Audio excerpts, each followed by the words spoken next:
My name is Felipe, and I will be your host for today's webinar on optimizing NoSQL performance through observability. So this webinar is the third from a series we are making to demonstrate how the path from a relational database to a NoSQL database, how it looks like. In our previous presentations, Tim and I walked through a fictitious app running under Postgres and migrated it to ScyllaDB. Today, we are going to walk you through ScyllaDB observability solutions and discuss how we can optimize our app performance even further. All right?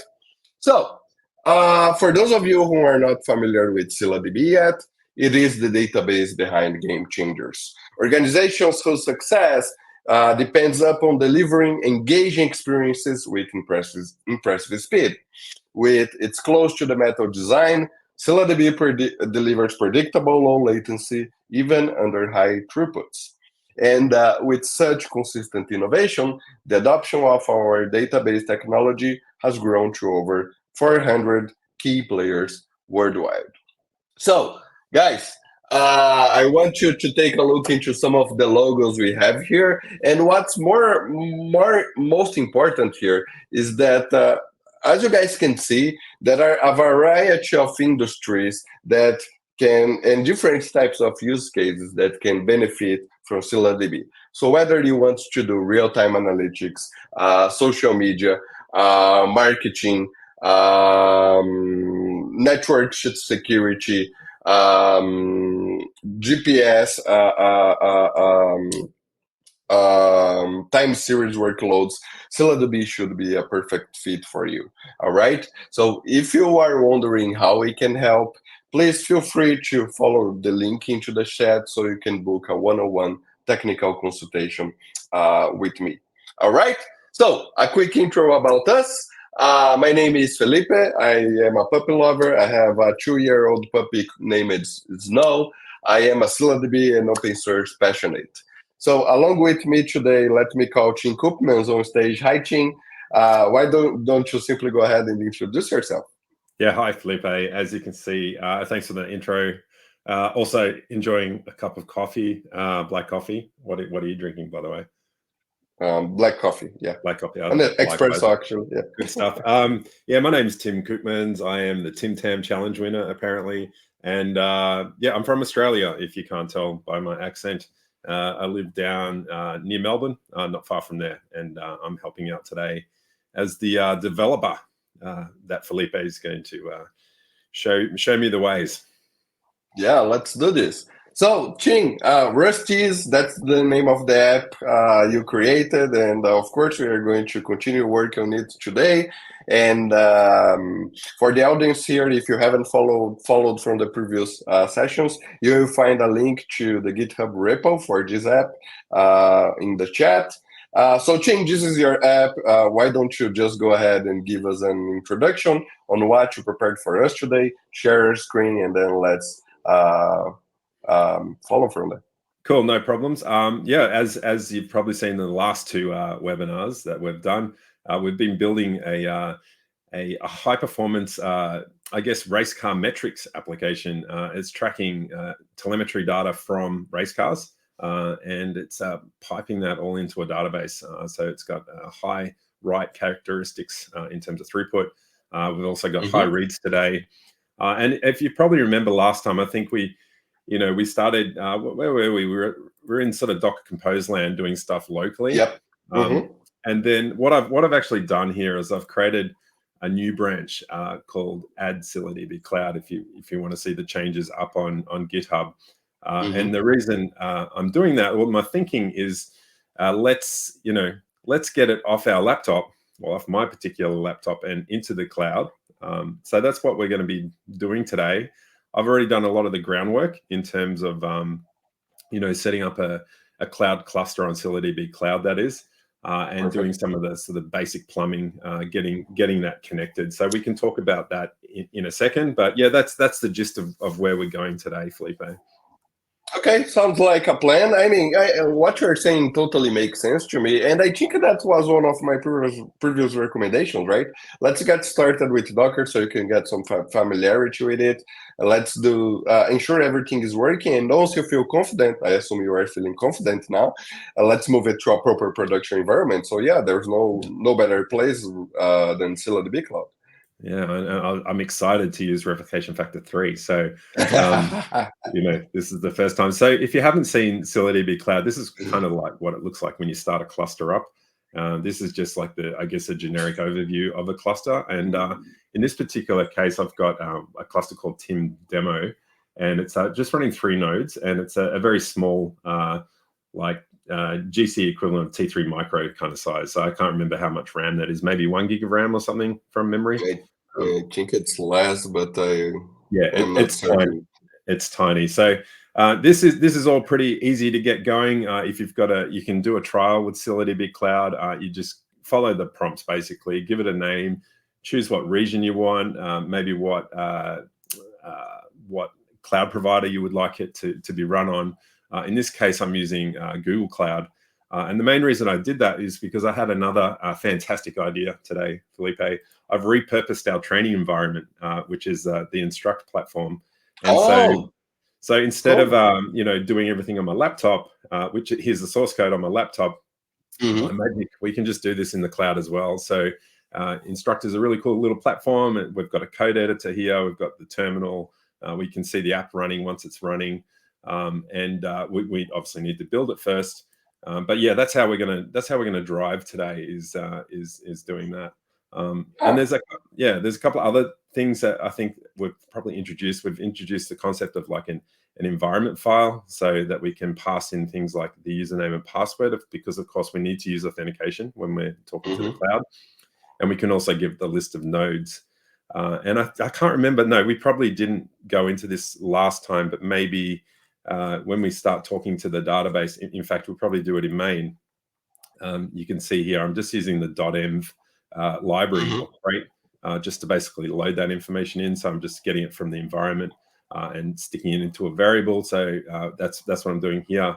But there's a couple of things I'm doing here as well. I'm getting the hosts out, or the nodes. And so we're using that known nodes connection instead of just a single node. We're passing that array of nodes that we're connecting to. Actually, there's a couple of other things that I've been experimenting. Maybe I'll ask you later, but yeah, there's a couple of other things I've been working with, like changing consistency levels and stuff. But that was just me experimenting. We can talk about it. Yeah, you should be doing this. Makes fun. It's a lot of fun. And it's cool. I mean, now that we have your app in Instruct, I mean, what's going to be the next step? Maybe good with AI. Well, we need to connect to it, and so once you've created a cloud cluster, there are some instructions for how to do it. But basically, the things that you would need is the node list, essentially. So that's 3 nodes there, node 0, 1, and 2. And we can also copy the username and password here. This is just the default credentials. We could, of course, change that, but I'm just using the default.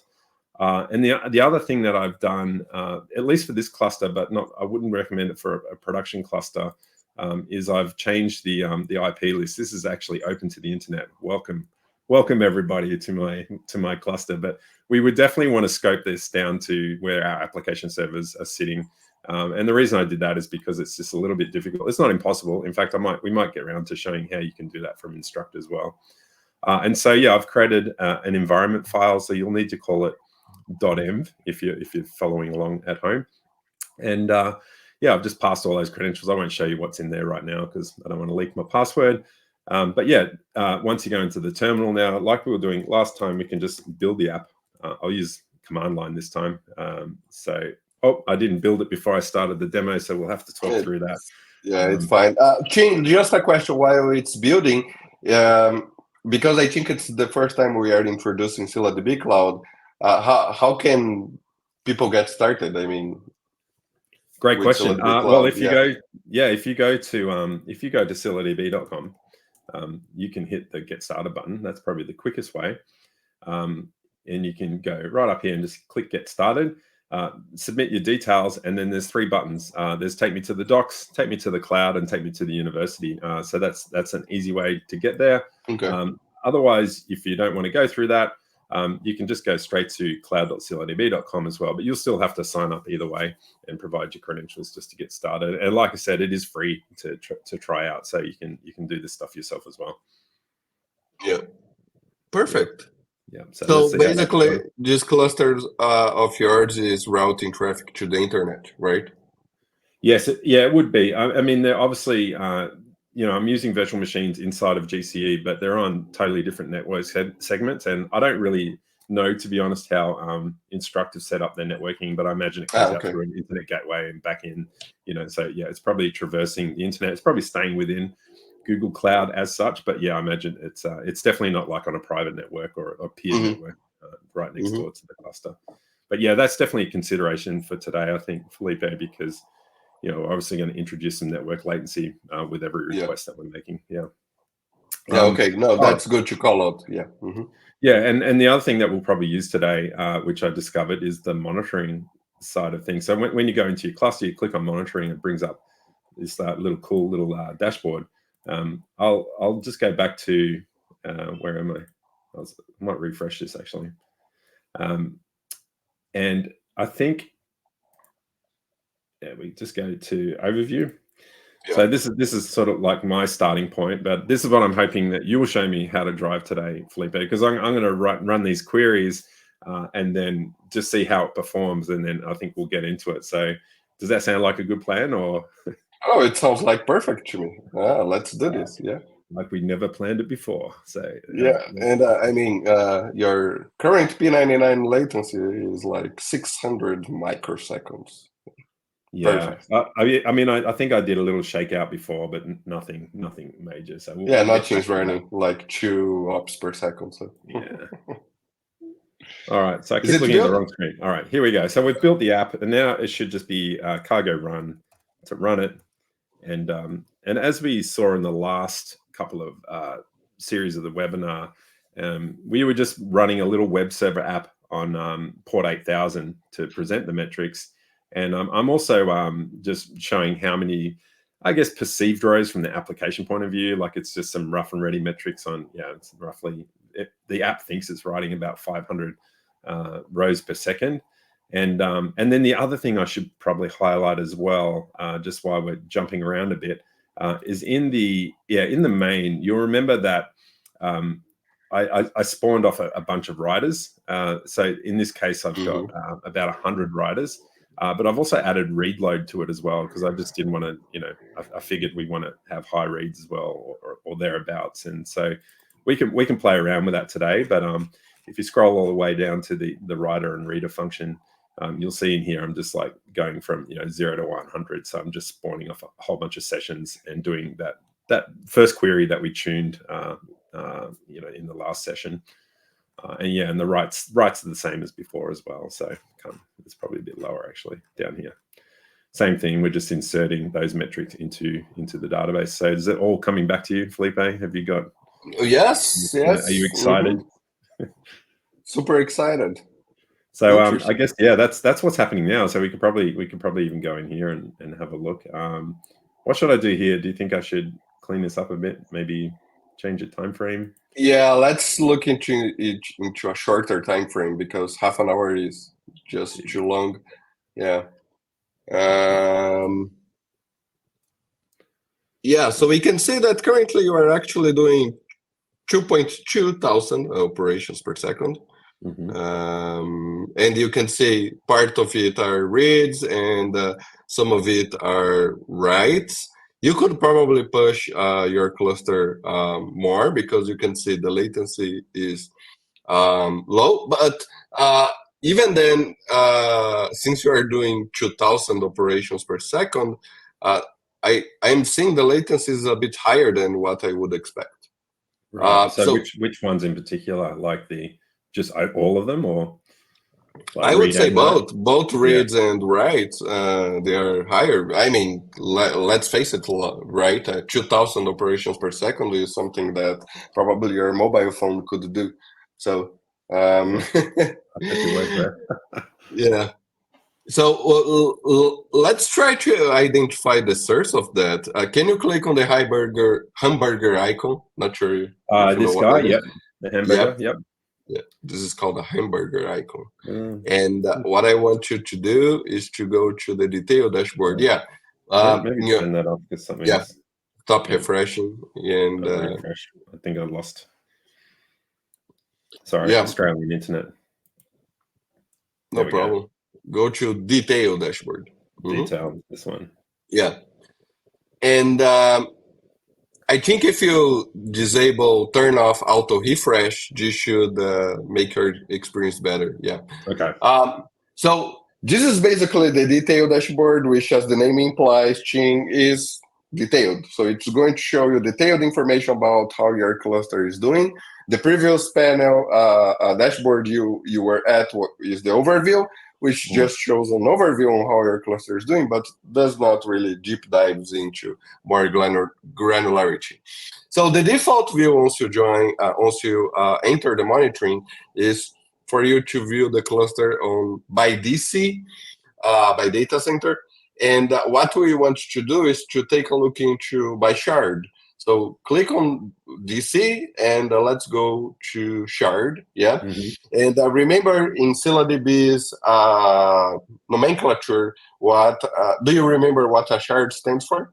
Yeah, like shard per core. So every node Mm-hmm. basically has is further partitioned by shards, and we can have, if I recall correctly, like just isolated bits of CPU, memory, disk, network. So every shard gets its own bit of the performance pie, basically. Yeah, Is that right? exactly. Mm-hmm. Yeah, so we can see that you actually have an imbalance. Interesting. Yeah, is that, you mean these two lines here? Yes, exactly. So let me explain to you what those panels mean. So request served per shard. Do you see the second panel? Load is obvious, right? Load is your CPU utilization. Yeah. So this panel is queries which are being sent to by your application. So your application sends a query to a given node, and this query is picked up by a specific shard. And in this case, we can see that your application load balancing is good because all shards are receiving traffic. So far, so good. Yep. Yeah. So this is balanced. Yeah. Yeah, this is balanced, and the right is not balanced. Yes, and the name when your application sends queries to the server and a given shard receives that query, we call that shard the coordinator of your query. And what the coordinator needs to do, you said you were playing with consistency levels, right?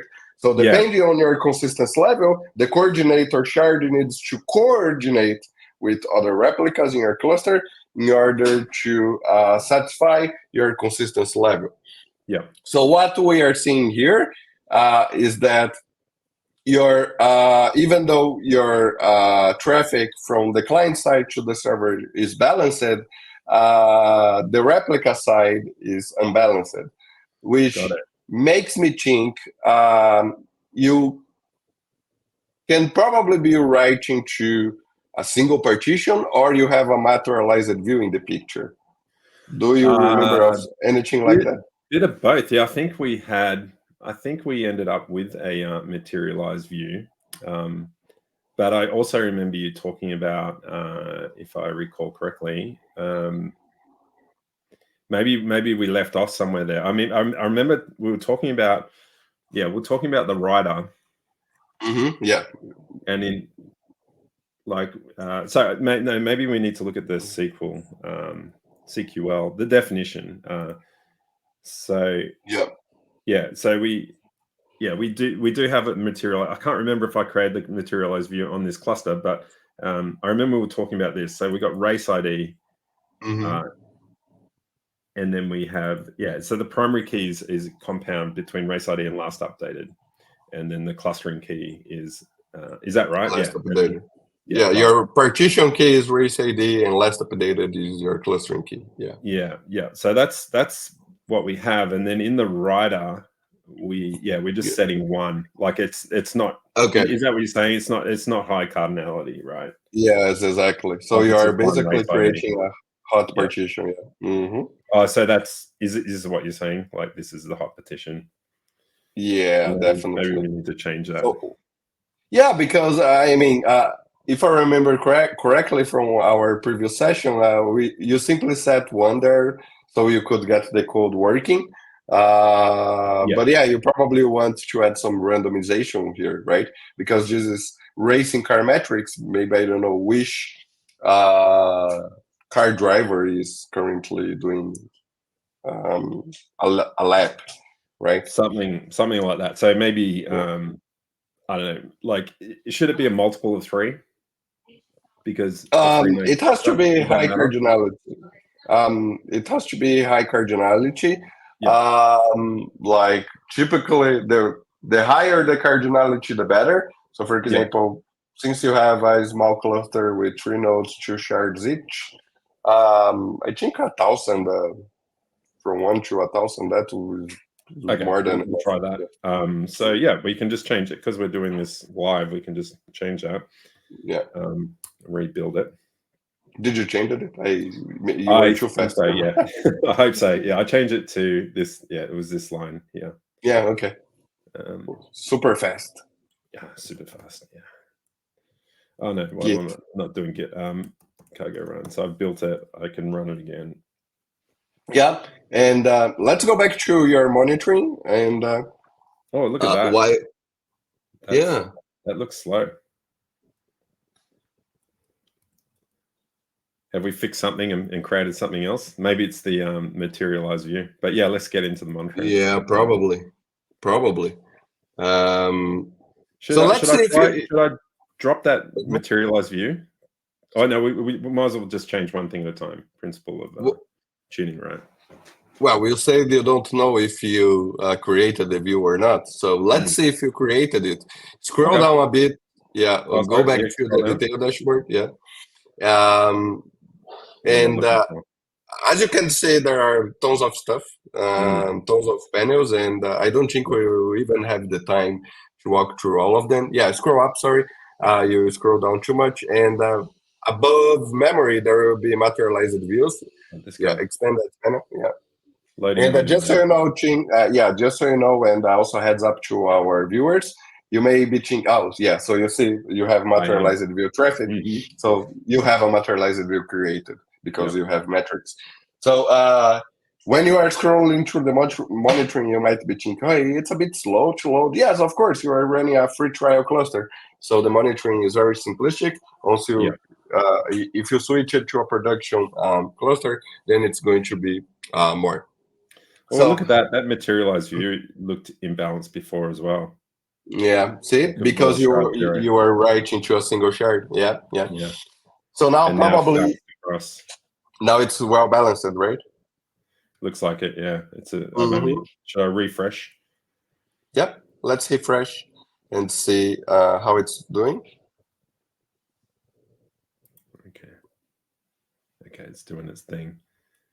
Should I think the other thing, what did we say the load was? It was like, I remember seeing load here somewhere. Oh yeah, up here, 24%. Should I just try and stress this a bit more? I mean, it would probably give it a bit more gas, so to speak. Oh yeah, but not yet.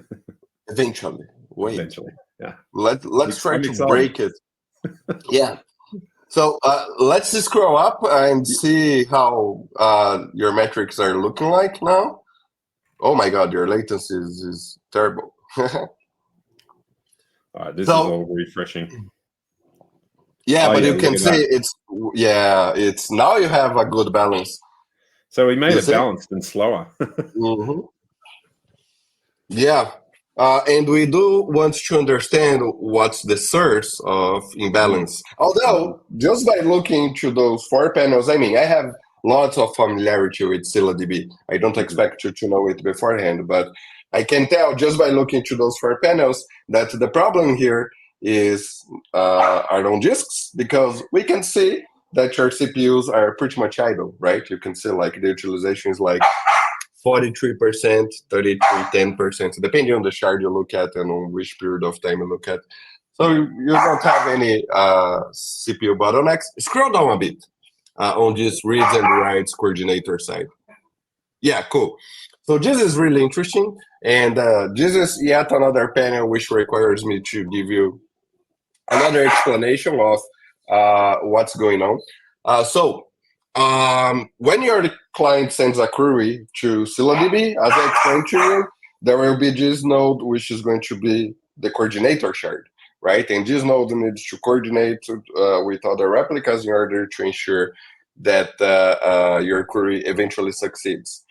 So there are this concept of foreground write, background write, foreground reads, and background reads, which are those top four panels. What does it mean? Foreground writes and foreground reads means requests that your application sent to ScyllaDB, but it's still processing. It's basically a queue. The server is busy doing something else, and it will eventually get to those queries.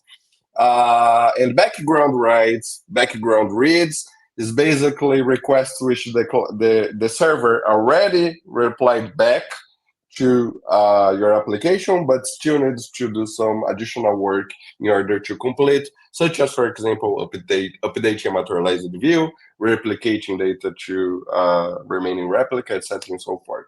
So what happens is that you know how performance latency works, right? Whenever you have queuing somewhere, your latency increases. So basically, you have queuing, and this is why your latency is probably not very good. Yeah, so, I just read in the description. It's a queue size, not a rate. So so this is anything greater than 0 is going to be like introduce latency, right? Yes, it introduces latency. The question we should ask, however, is how much latency is being introduced? Because remember, when you are doing real-time processing, running data-intensive applications, you typically want to send a high throughput against the server. You want the concurrency to be really high for the server to be busy, and so you can get the most out of it. But you don't want the concurrency to be too overwhelming up to a point when your latency starts to, increase too much. So let's see how your latency is doing. Scroll down. I've got a question. That would also push back on the client, right? So that's obviously why my client is also going slow, because it's waiting. Oh, there we go. Yeah, you're now seeing errors back. Okay, so we're already at breaking point, it seems, for this. Probably your latency is already in seconds. Sorry, did you want me to? Oh, yeah, there you go. Yeah, there we go. Latencies. So. Seconds. That's not good. Not good at all. Yeah, and if we, as I said, very likely your problem is disks, and you are probably going to ask me, "Hey, Felipe, how do I know it's disks?" Yeah, that's my next question. Is there a so scroll down everything and let's go to the hamburger icon. Hamburger. Yeah. This guy. And And there will be this panel called Advanced Dashboard, which of course is going to show us advanced things. So remember, you start on the overview, you got to the detailed, and then you said, well, things are not working well. Let's check how things are going in advanced. So stop your auto refresh just to ensure our experience is smooth. Yeah. Scroll down a bit. And here's how this panel is basically organized. The first part of this dashboard is basically I/O related metrics. And then after I/O, we are going to have CPU related metrics. And one thing that I want to call for your attention, team, is how the ScyllaDB architecture works. Because you can say, hey, there is this things compaction, commit log, scroll down a bit. Let's see what else we have here. Probably main table, main. Yeah, you see those sections. Yeah, and you're probably wondering what is that, right? So ScyllaDB basically has this concept of scheduling groups, right? Because if you think on a database, any database, not just ScyllaDB, a database alone has to do several things, right? It has to serve your user workload. It has to compact the data to ensure that it's properly shaped. If you're familiar with Postgres, then it has its own commit log, which eventually it needs to recycle. It has a write ahead log, right? Yeah. Anyway, database needs to do lots of things internally in the background beyond just serving your workload. And what ScyllaDB does basically is it will.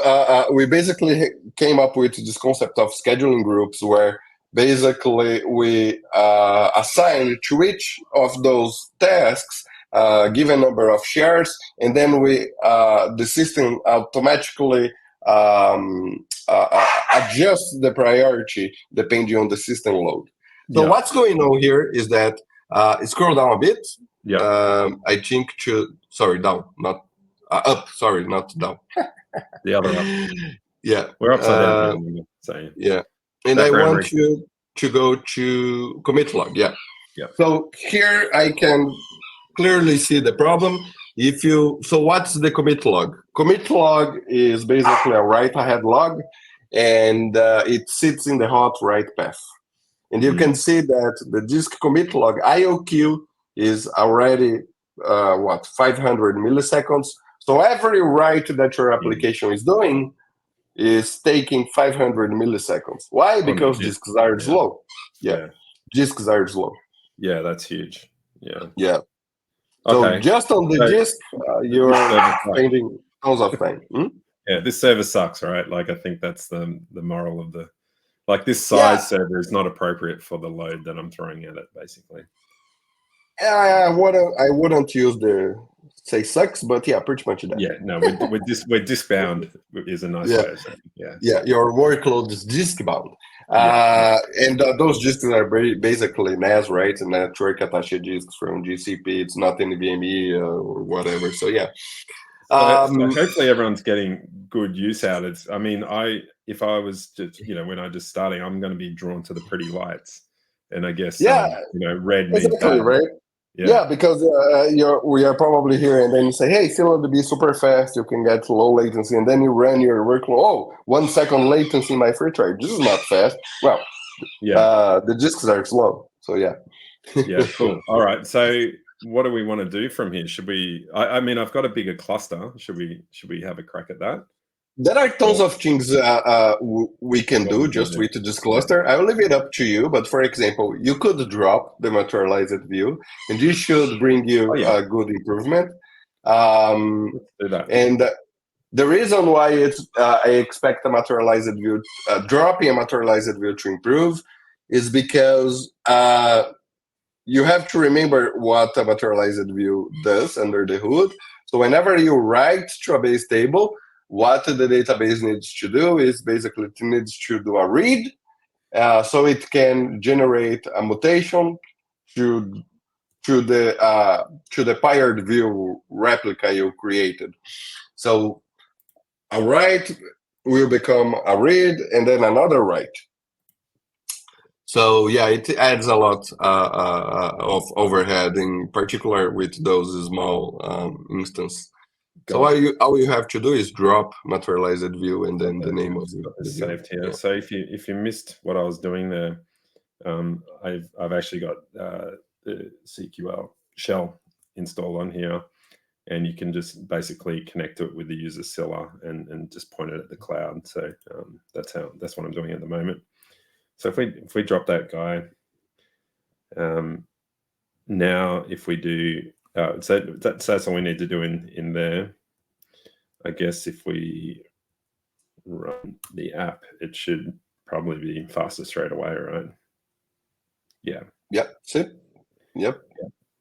So now your traffic. You probably need the view for later, but I think from a basic app functionality, it's still working. And I should have said that before. There's the app tab here, and you can connect to the cloud through that tab as well. But I'm just doing it in a separate tab. But 91 milliseconds, I suppose that's okay because it's doing that whole round trip over the internet. Yeah. Great.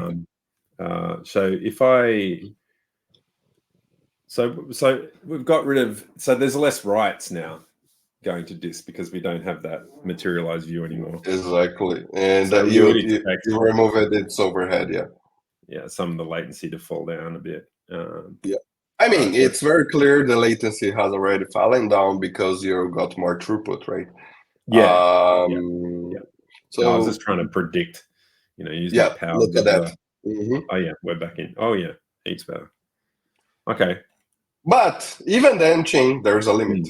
Yeah, I mean, if I ramp up the concurrency, should we do that? Quickly do that, see what happens? I love breaking things.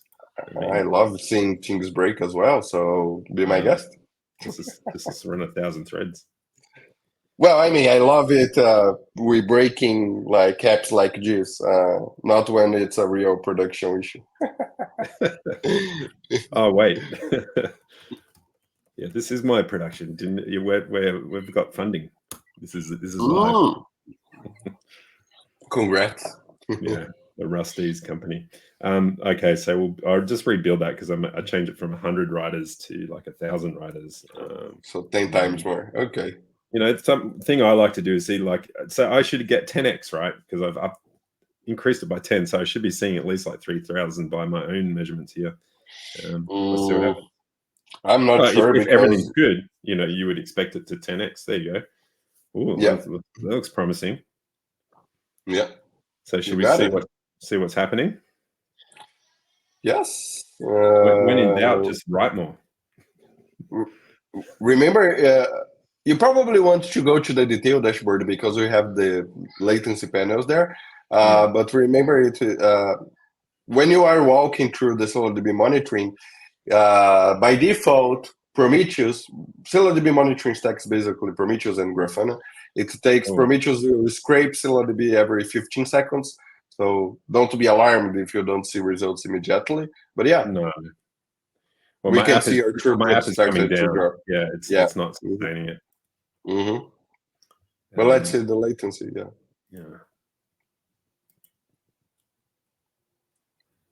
Scroll down a bit.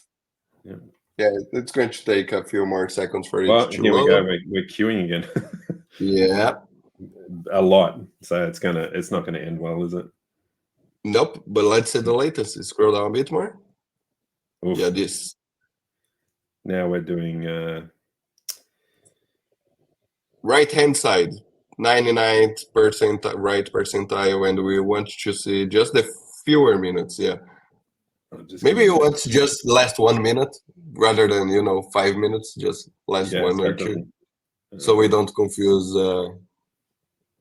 with the previous ones. Yeah. Refresh it.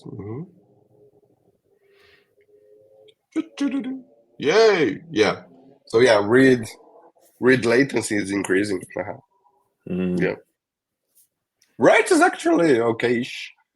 But you can see as you increase it, the workers latency increases, which means that we are close to reaching a limit. If you keep scaling the clients, eventually, of course, things will time out. And I think this should be one of the most important lessons, right, for our audience here, guys. No system supports unlimited concurrency. Basically, what Tim is doing here. So you cannot simply push clients indefinitely and expect it to always work. Eventually, things will fall apart, right? Well, yeah, and there's a limitation on this client as well. Like it only has so much. I can't see the network or anything like that from the client side of things. It certainly starts off strong, but yeah, as you can see, it quickly drops off. And I think if I also stressed it out with a bit, reads, a bit of asymmetric sort of read write thing happening here, I think it's probably not going to like it. Yeah. So how are we going for time? We're good. I think we can. What we are good. Do, yeah, I've got a bigger server. Is it worth looking at that? Yeah. Let's see. Oh, just so I understand, your readers are not printing out anything, right? No, I didn't bother printing them out. Okay. Yeah. Yeah, just Hmm. otherwise it's just a wall of text. But yeah, it's definitely not sustaining. Yeah. Uh, It's good. We are not seeing errors now. Yeah. Yeah. We are not seeing yeah, errors. that's pretty good. I guess if we put the materialized view back in, we Oh yeah. would see errors. Okay, so yeah, so I have created like a different cluster. It'd be interesting to see what would be some things that we'd be looking to compare here. Like maybe could we just do, out of interest, the same profile? Yeah, it's getting up there though, isn't it? Just thinking about what we could compare, like if we upgrade our server, maybe just the high Well, level. definitely throughput and latency. Those are the things that typically matter, right? Yeah. Yeah. Look at that. You should be seeing timeouts, or maybe this is the Sorry, which reader, I one's the guess. timeout one? Which You'll see those 4 seconds. Can you hover the mouse on above? Yeah, read read latency? latency. You're probably perceiving. If your P99 is 4 seconds, then your max is beyond 4 seconds. So Mm, some reads of yours are timing out already. Maybe yeah, it's not printing on the screen, but they are no, I clearly. have very bad Yeah, code here. I think yeah, but I'm they are. just blindly unwrapping it, or not even doing anything with it actually. Yeah, if you go to the detail dashboard, we probably can see because there is the reads failed panels. But Detail yeah, dash. you say 8,000 operations per second. Of course, latencies aren't great, but you are doing quite a Oh, we're nice. Yeah, look at the load. Yeah, getting our money's worth out of these scroll poor down a bit. machines. Yeah. Yeah, scroll down a bit. Let's Yep. go to the latency part of. There we go. Yeah, timeouts and errors. Yes, that's what I want to look at. A bit further. Yeah, let's go. Yeah, and remember to disable the auto refresh. Yeah, those instances. This monitoring for trial is really simple. No data. Okay. So nothing has been collected yet. But yeah. Okay. All right, but yeah, I mean, this is not great. Yeah. No. Yeah. All right. Let's All do right, it then. let's do it. Let's do it. Uh, So, I've got this other one called Tim Demo Big. Once again, I can't remember the size. N2 high main 2. It's 2 CPUs, 16 gigabytes of memory, and if I recall correctly, 475 gigs of NVMe storage. You are welcome. You're amazing. I don't think I can do this hack. Yeah, so it must be like on Scylla Cloud. You can't do just ingress the internet, which kind of makes sense. They're obviously allowed on the dev machines. So probably the best way. I think I can just do something like. I think actually you can, but that's because you. Well, yeah. Just keep doing what I'll you're just doing. go properly. Yeah. So this should be the IP. Let's do it the proper way. So later on, if someone from ScyllaDB watches this webinar, they won't say you are teaching people how to do things incorrectly. Yeah. I like it's because I get like a dynamic IP on the VM, but I'm just grabbing it now from iveconfig.me is always handy. So hopefully that worked. I think it just need to let that do its thing. There you go. So it's in the allowed list. What I probably need to do is see if I can connect to it. That's always a good test of assembly. So if I go to, what was it? CQL, SH, still connect to that node. And then of course I'll need the password. And paste that in there. And yeah, so that looks good. Yeah, I'm going to need the. Do you want to share your screen just quickly while I change the password and on my code so I don't. Of course. Yeah. Let's share my screen. There we go. And Before I reveal all my secrets. Anybody there? Can you do it? You can't do it. I am trying to find the right button so I can share my screen.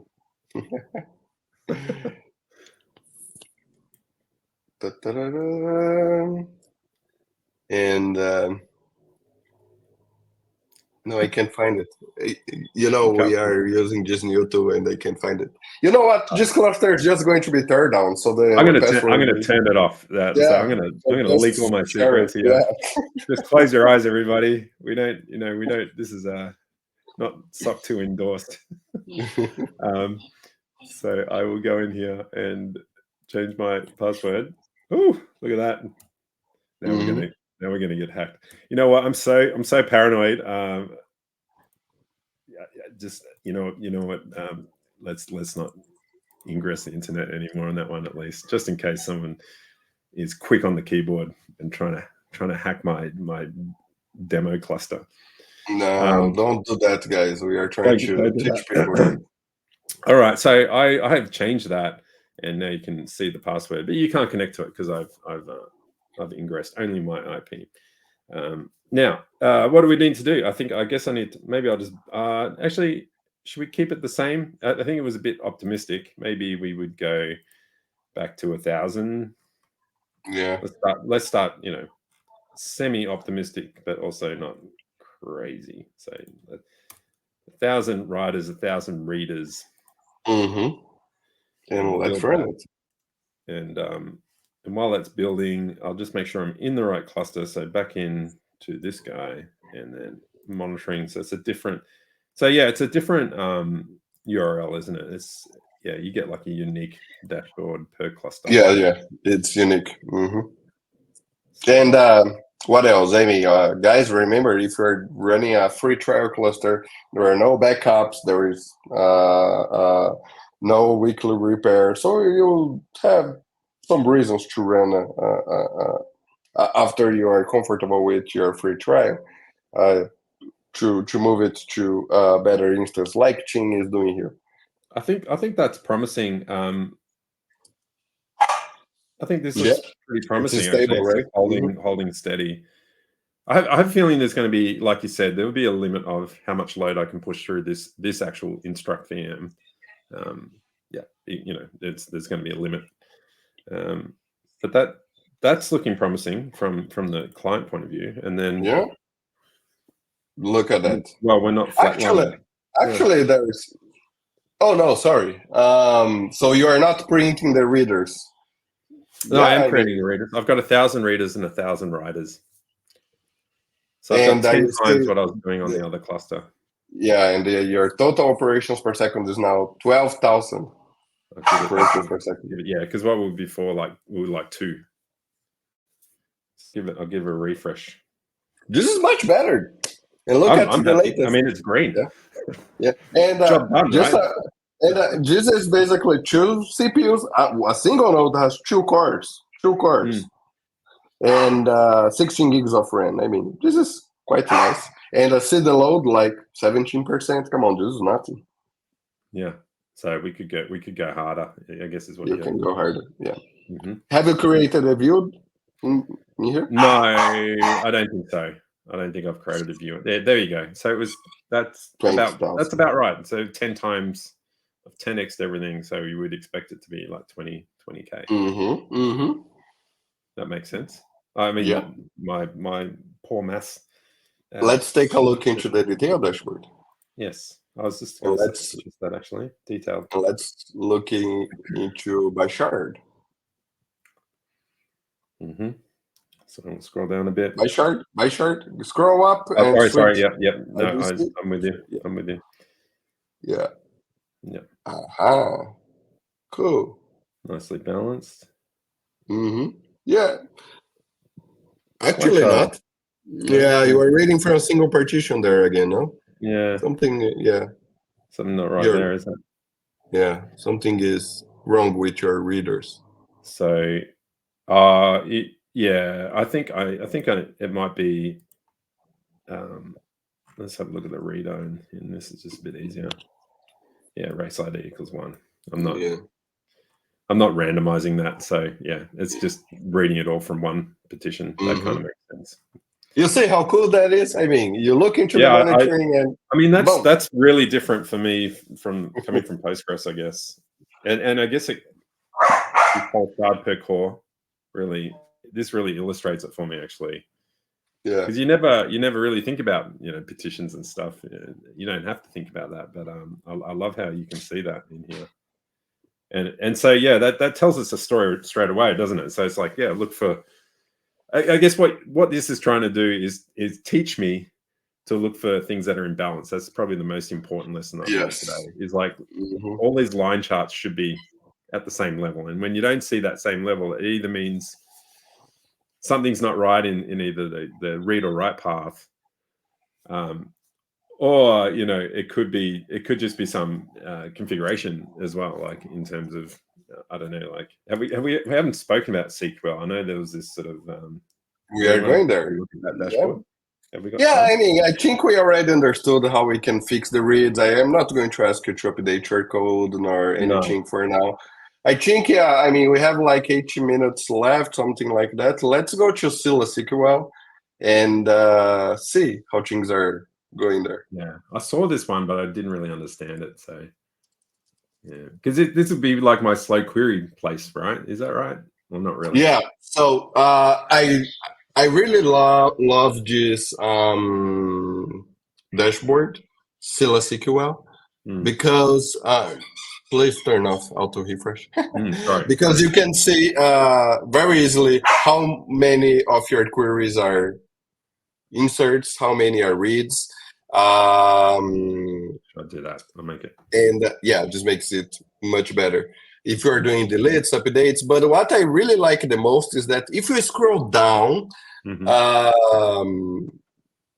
below like to H transactions, you will see that we have this optimization dashboard. And just by looking into this optimization dashboard, we can see that your application is doing several bad practices. Oh yeah, I remember this. Not implementing best practices, let's put it that way. So one thing that you want to do is for every query you run, unless you run this query like once and never again, you want all your queries to be prepared. What is a prepared query? You probably know this from Postgres, right? Because Yeah. Postgres has the same concept. It's basically a way to prevent the database server from parsing your query every single time you run a query. And so, yeah, this is definitely something we want to I improve. remember. I feel like I had a to-do for this. But yeah, You have, we didn't use prepared, did we? No. Yeah. well, I don't know. What about prepared? And then I had a question about what about batch as well. But yeah, I haven't used prepared statements, so that should give us a nice boost if I. So I guess what you're saying is if unless the query is completely ad hoc, which is almost an anti-pattern itself, it should be prepared. Always prepared, yeah. And when you switch to prepared statements, your latency typically improves by a lot. A lot. Another thing we can see here. It'd be worth doing that if I had the code, but maybe we don't have enough time. I guess we've only got a few minutes left. But so that would be the big to do here is get rid of. Make sure I'm using prepared statements. And what about this? Anything else in here? Of course, I mean, right next to non-prepared statements, we can see non-paged SQL reads. So it's a read, so you can pretty much say it's on the reader side. And what this is saying is that your clients are not using paging. That's also correct. Jeez, this app needs a lot of tuning. But so yeah, if you look at the reader again, so I'll just get rid of that. Yeah, I mean, I'm not doing anything with it. It's just getting. Well, it's got a limit on it. I guess it's not too bad, right? It's only 5 records. You wouldn't page 5 records. Yeah, no, it's not bad, but you typically want to let the server page anyway. And let me explain why. So we haven't really spoke in any of our sessions about tombstones. But tombstones are basically long prefixes of deletes, which when you read, it may take some time for the server to actually reach live data. And the thing about tombstones is that they can add some penalty to your latency, and the server will only be able to return data to you once it fills up a page worth of data. And there is one particular optimization that ScyllaDB has, which we call empty replica pages, which basically, if you have one of those large tombstone runs, ScyllaDB will send you to your client empty pages to ensure your client doesn't time out the query. The default timeout is like 5 seconds, which is a lot, but even then, depending on the server load or the key you are trying to do, it can take some time. But yeah, so you typically want to have paging enabled anyway. Got it. It's always a good practice. And the tombstones are coming from the deletes, is that right? So if I'm deleting data, and so the pages fill up with deletes, I guess is what you're saying. And yeah, okay. All right, and then, well, so there's prepared statements. There we go, consistency level. Yeah, that's the execution profile I said. I mean, what should I be doing there, do you think? Is this a problem? In your case, no. If you read above, you can see that this section is relevant only if you have more than one data center. In your particular deployment, you don't have more than one data center. But if you did, then this would be concerning, because a query which has a consistency level which is non-local may always traverse to nodes located in other data centers. And this may elevate your latency, because the network latency across regions will basically be the tail latency for your query, right? Make sense? Yeah. So, I mean, I was choosing a CL of 1 because I just want to make the writes go as fast as possible. I didn't want the writes to hang around, and I guess, not saying it would be lossy, but I could tolerate, the odd. You can tolerate loss, not being written properly or whatever. So that was my sort of justification when I was looking at that execution profile. Okay. Anything else I should look at, or I mean, we can just go back to the general. It all looks nice, like 20% load, 20,000 requests per second or ops per second. Yeah, no, this looks great, Ching. I think, I mean, you have the opportunity to improve this app even further. Now that you're running proper production instances, you got the gist of it. So you can our audience can simply increase the concurrency more, see what happens. Really, a task for you guys, try to find what's the limit. I mean, for this particular cluster size Ching created, try to find the limit. How much can you push? And share on social media, let us know.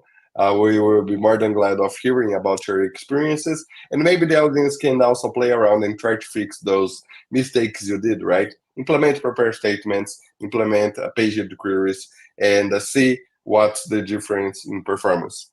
All right? So that said, Ching, we have really few minutes left. Let's talk about upcoming events. Ching, ScyllaDB Labs, what is it, and why should I attend? Yes, so ScyllaDB Labs is another live event, which is great. It's similar to what we're doing today, but it's more. I guess it's got some introductory and advanced courses. You can also, I think if you complete them, you can get some swag, is what Felipe is suggesting there. But I will be doing part of that. The next one I think is for India, so that's coming up really soon. Or have I got the right? Yeah, that's making sure I get these right. And then we've also got ScyllaDB University Live, which is also another virtual training event. So some of these are scoped to a particular region, so keep your eye out on those if you want to attend in your time zone. That's definitely my hot tip. But being in Australia, I'm covering APAC, and Felipe covers the rest of the world. I will cover Scylla Universal Live. I will be there presenting, and me and Ching, we hope to see you there. Guys, all that said, thank you so much for attending today. Thank you so much, Ching, and we hope you enjoyed today's session. Bye. Thank you.